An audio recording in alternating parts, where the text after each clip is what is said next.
This year's EY's Africa Attractiveness Survey, I mean, this is our fifth year we've done this.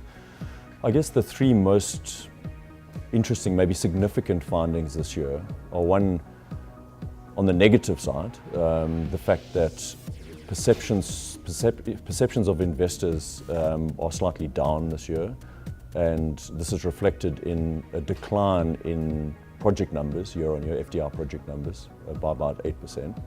So in terms of where the investment is going into from a sector perspective, probably the biggest shift this year, the biggest surprise, has been the emergence of what we group together as real estate, hospitality and construction as a significant attractor of investment.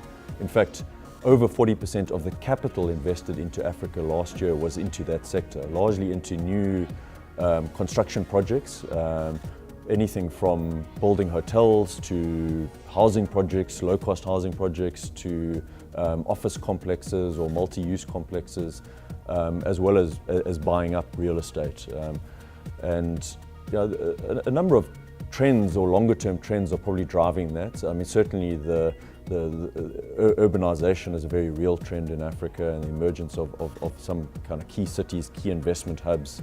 The demand for retail space is a big, sort of one of the drivers of this growth. The demand for housing, particularly low-cost housing in certain countries. We've seen billions of dollars of investment in places like Egypt and other economies, Angola.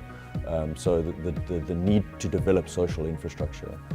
So that is really what has been driving that particular category of investment over the last year, as opposed to necessarily the hard infrastructure, which is often of a government-to-government nature. So what we're looking at here is private investment into housing and construction and real estate. A significant number. We're looking at what's that? Over $50 billion last year of investment into that sector.